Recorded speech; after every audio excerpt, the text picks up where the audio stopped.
First national scholarship portal உள்ள போயிட்டோன்னே அதுக்கப்புறம் fresh அப்ளிகேஷன்ட்டுன்னு ஒன்று இருக்கும். அப்ளிகேஷன் சப்மிஷன் ஃபார் AY 2023 ஒன்று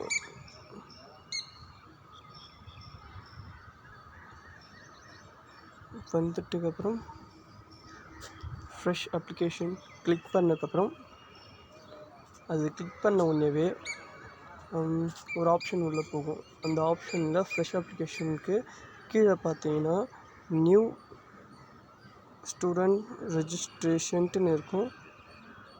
இதை நீங்கள் கிளிக் பண்ணணும்.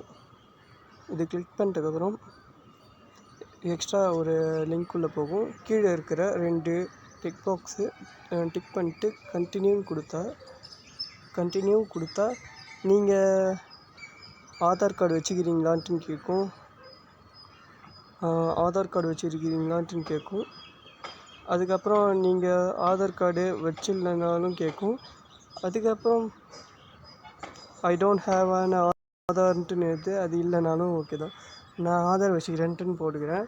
ஆதார் லிங்க்டு மொபைல் நம்பரை நான் இதில் போட்டு கெட் ஓடிபின்னு கொடுத்தா எனக்கான 6 டிஜிட் ஓடிபி வரும். ஓடிபி வந்ததுக்கப்புறம் இமேஜ் டு கேப்சர் அது பார்த்து அப்படியே டைப் பண்ணி வெரிஃபை கொடுத்ததுக்கப்புறம் மறுபடியும் ஆதார் நம்பர் கேட்கும். அந்த Aadhaar number 12 digit Aadhaar number கொடுத்ததுக்கப்புறம் மறுபடியும் ஓடிபி கேட்கும்.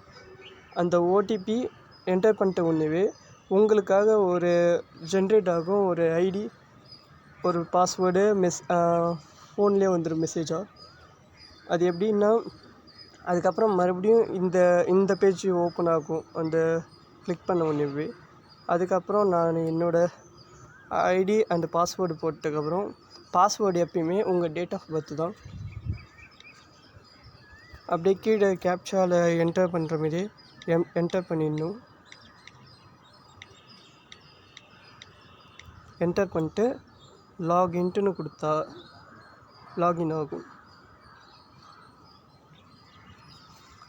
அதுக்கப்புறம் லாகின் கொடுத்தா லாகின் ஆகிட்டதுக்கப்புறம் அப்ளிகேஷன் ஃபார்ம், இந்த அப்ளிகேஷன் ஃபார்ம் கீழே இருக்குது. அது அப்ளிகேஷன் ஃபார்ம் கிளிக் பண்ணிட்டதுக்கப்புறம் இது எல்லாத்தையுமே ஃபில்லப் பண்ணிவிட்டு சேவ் அண்ட் கண்டினியூ கொடுத்தா நீங்கள் எந்த ஸ்காலர்ஷிப் எலிஜிபிள்ட்டுன்னு வரும். அந்த ஸ்காலர்ஷிப்க்கு நீங்கள் அப்ளை பண்ணிக்கலாம்.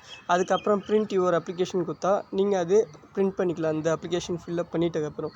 அதுக்கப்புறம் ஆதார் சீடிங் ஸ்டேட்டஸ், நீங்கள் ஆதார் பேங்க் அக்கௌண்ட்டில் லிங்க் ஆகிக்குதான்ட்டு இதில் செக் பண்ணிக்கலாம். இல்லைன்னா கொஞ்ச நாளில் அப்டேட் பண்ணிக்கலாம் நீங்களே போய். அதுக்கப்புறம் சேஞ்ச் பாஸ்வேர்ட், உங்களுக்கு இந்த அப்ளிகேஷன்